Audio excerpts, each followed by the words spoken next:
The first time King Crimson played Friars, I think you were about 11, so you wouldn't have come to that. I didn't see the first lineup, no.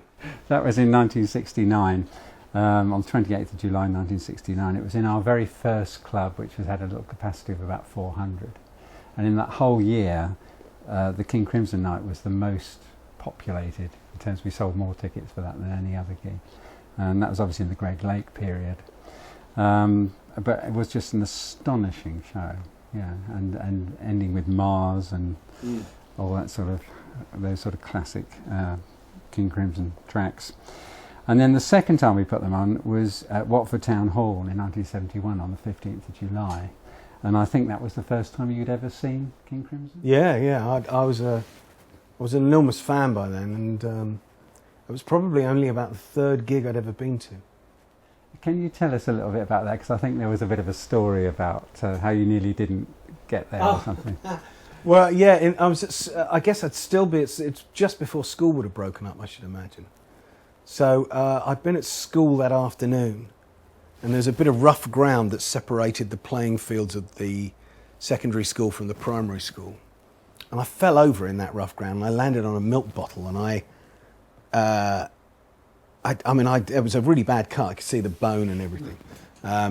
And so there were two main concerns. One, I thought my mum would go nuts because I'd ripped my trousers. And two, I was going to the King Crimson gig, you know. So I ended up in the accident emergency ward at the Peace Memorial Hospital. And then I just stayed there because it's literally round the corner from the town hall. So you got dressed, you got this... Got dressed, stitched up, yeah. And then didn't tell your mum and just went to the gig? Yeah, no, the fear that she might stop me going because I'd had several stitches in my knee was too much of a risk to take, yeah. And can you remember about the concert? Can you remember any of the details? Oh, yeah, loads of things. I mean, I remember thinking... It was very dramatic. It was funny, too. There was moments of humour. I remember the drummer Ian Wallace, who I subsequently played with, because they used to use it for orchestral concerts, so there was that kind of stepped kind of thing at the back, which I guess was for players and stuff. And I remember him going up to the back and in the middle of his drum solo, throwing sticks and hitting the kit, and the kit was going through all sorts of kind of weird, like the VCS3, I think, that Pete Sinfield was operating out front. And yeah, it was all of the music that I loved. It was mysterious. It was exciting. In my tiny teenage head, it was a significant moment that I kind of over-romanticised over the years as something that would have an enormous impact. And actually, in the end, it really did. So fantastic.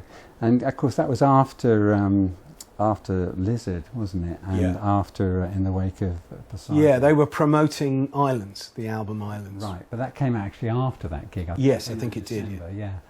Yeah. Do you remember any of the other tracks that? Well, they definitely played Schizoid Man. They played Pictures of a City. They played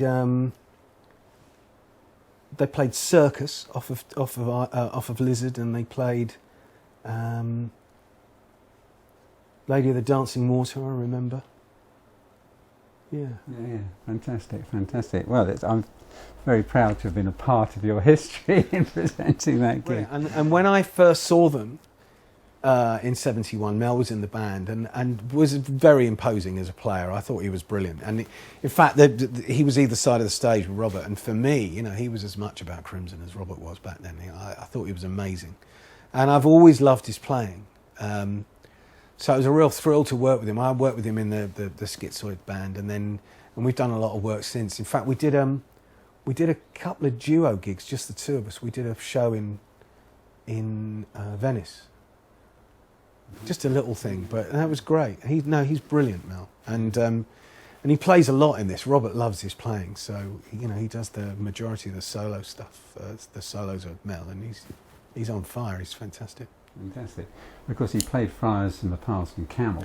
Yeah. 3 times, and everybody's very excited about this as being the first time back since the Camel. No, he's great. Gig. He's played for everybody, Mel. You know, his CV is extraordinary.